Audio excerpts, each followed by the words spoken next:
Será que justifica toda essa queda? Será que esse boato, esses rumores, lógico que ainda não foram confirmados, devem ser confirmados nas próximas horas, essa contraprova da EEB, da encefalopatia espongiforme bovina, que foi mandada para o Canadá? O que está por trás disso tudo? Será que justifica essa queda? Vamos a Bebedouro conversar com Iberville Neto, médico veterinário, analista de mercado, que já está conosco. Iberville, boa tarde para você. Vamos direto no assunto. O mercado está praticamente em polvorosa. Há o porquê desta queda tão acentuada no mercado futuro? Boa tarde para você. Boa tarde, Braga. Boa tarde a todos. Braga, o cenário de incerteza, ele gera essas reações, né? Geralmente, essas reações, elas exageram para um lado, depois voltam e a coisa vai se equalizando.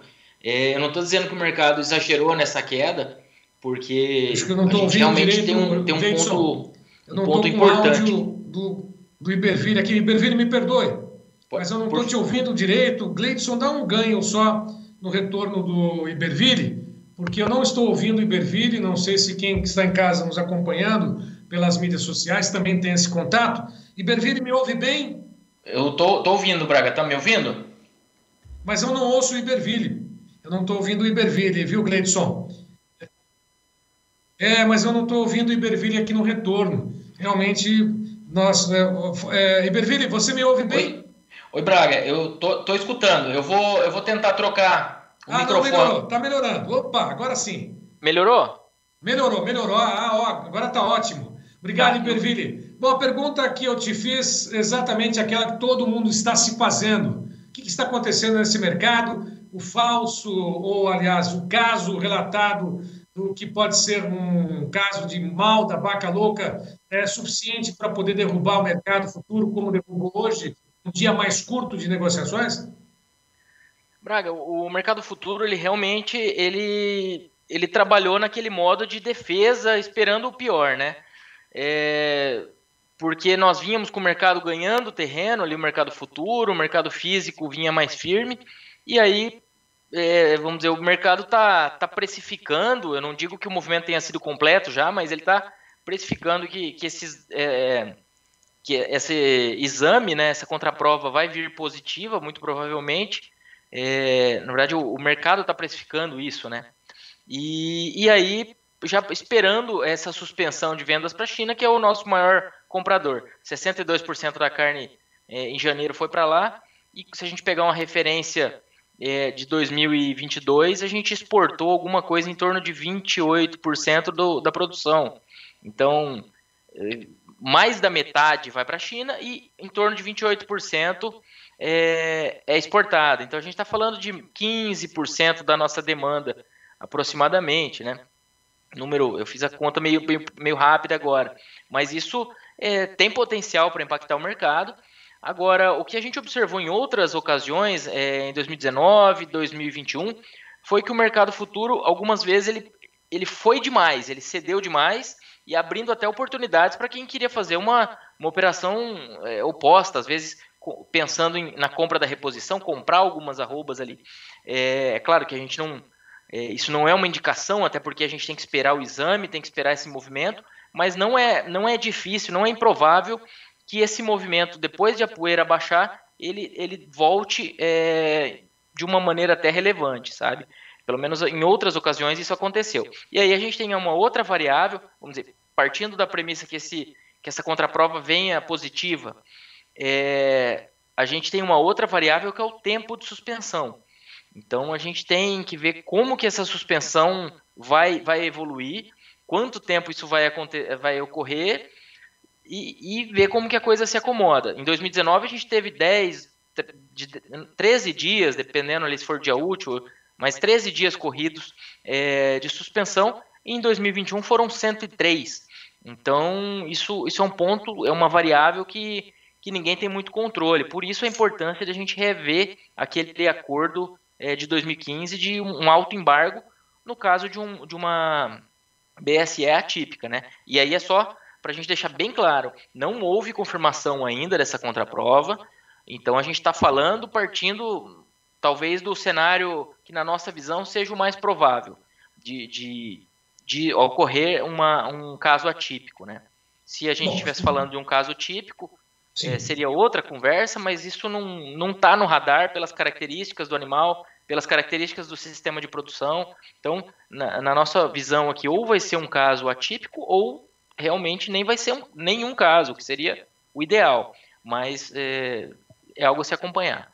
É exatamente nesse sentido que eu ia falar para você, né? De duas, uma, ou descarta-se o caso de encefalopatia, espongiforme bovina, atípica ou aquela típica, né? Porque são duas coisas, duas situações distintas, né? Uma pela idade do animal, que é acometido, geralmente algo atípico, né? Que não é difícil de acontecer, mas é um animal de pasto, diga-se de passagem, e outra é o caso típico, né, que é devido ao fornecimento de alimentação, que aí é transmitido entre os animais, etc, etc. São duas situações. O terceiro caso aí, a terceira situação, que seria a mais adequada e ideal, de que não fosse confirmado nem o atípico ou o tradicional, aquele caso realmente que está sendo cogitado. Agora, de qualquer forma, vai ter que ter uma habilidade muito grande, porque é o alto embargo, né? Vamos lembrar mais uma vez, 2021 foi o alto embargo. As autoridades brasileiras foram adiante e agiram rapidamente. Tomara que nesta situação também hajam de uma forma adequada na tentativa de, se caso houver um embargo, ter habilidade diplomática para resolver o quanto antes, não, Emberville?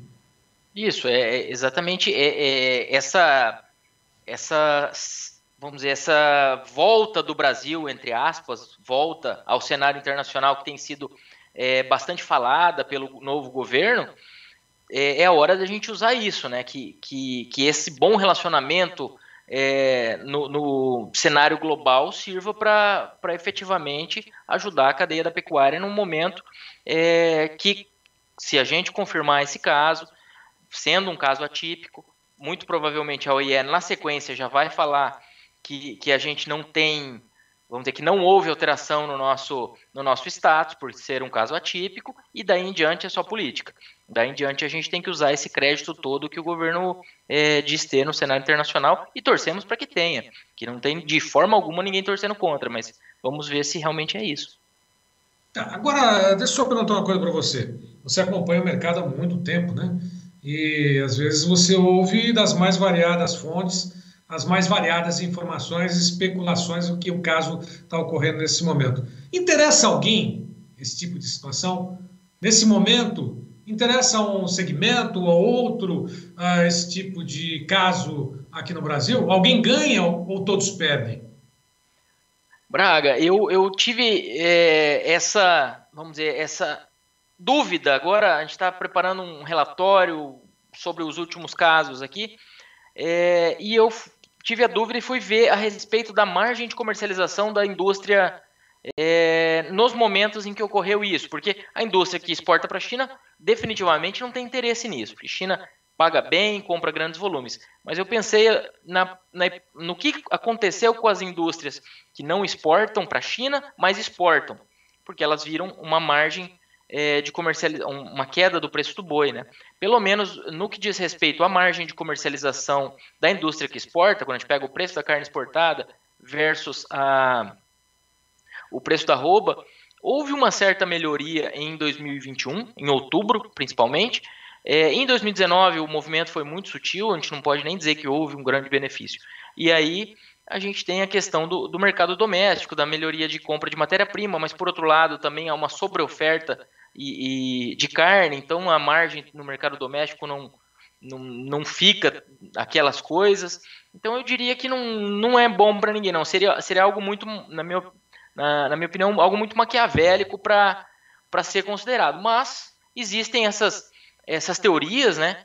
Não é uma linha que eu acredito ser das mais prováveis, não. Eu acredito que realmente tenha ocorrido uma situação ali que acaba demonstrando o nosso sistema de vigilância, né? Porque quando a gente tem uma doença que acontece de maneira esporádica em qualquer animal do rebanho e ela é encontrada, e é uma doença nervosa, neurológica, então uma doença que tem diversos diagnósticos que a gente chama de diagnósticos diferenciais, né? Então são outras doenças que se assemelham, que têm sintomatologia nervosa, que poderiam simplesmente passar desapercebido. Então a gente acaba não tendo como não dar crédito para vigilância, embora se passasse desapercebido, sendo bem franco, acaba que não seria, vamos dizer, seria um problema menos, né? Mas demonstra a força da nossa vigilância e como que ela tem sido bem feita. A preocupação do Brasil com as exportações é atender bem, ter essa receita fantástica, maravilhosa com relação às exportações. É certo que uma hora a pressão cai também sobre as costas do pecuarista, mas está aí os resultados que não deixam, muito pelo contrário, são representativos e o Brasil depende muito dessas exportações. A transparência, sim, na divulgação dessas doenças é algo que está sendo muito bem tratado. Agora, é lógico que há necessidade também de reverter, talvez rever alguns acordos, principalmente com relação a essa questão do alto embargo, já que essa carne produzida lá no Pará não vai parar, né? Um trocadilho, no Pará não vai parar lá na China. De qualquer forma, isso deve ser levado em consideração. Para poder finalizar, o mercado abriu preços, deve abrir preços essa semana, vai ficar largado, vai ter animal nas linhas de abate escalados ou não? Braga, a gente teve informações de todo tipo, né? Negociações efetivas novas, não tivemos informação praticamente, mas houve informação de frigoríficos que cancelaram abates, que diminuíram abates, que cancelaram embarques de gado já com uma coisa encaminhada, até pecuarista com gado no curral. Então a gente teve diversas situações que refletem esse momento aí de incerteza. Então, agora a questão é esperar esse resultado, que esse resultado venha negativo, mas se vier positivo, fazer a parte política que deve vir na sequência, e depois que isso se resolver, eu acho que o mais importante, talvez seja até isso, é não esquecer, não achar que está tudo bem, e lembrar da importância de alteração desses protocolos, porque isso é algo que de um dia para o outro, a gente foi para o carnaval com o mercado firme e voltou com esse mercado que está um caos. Realmente uma situação complicada. Iberville, muito obrigado pela participação. Tomara que toda essa situação seja resolvida o quanto antes. Transparência não falta. É lógico, por um ou outro segmento, há sempre essa especulação que pode interessar para um segmento ou não, né? Ninguém ganha, ninguém perde, todos perdem com uma situação relativamente tensa nesse segmento da pecuária. Muito obrigado pela participação, até amanhã, um abraço e bom início de ano para você. Obrigado, Braga, um abraço a todos e bom início de ano pós-carnaval para todos nós.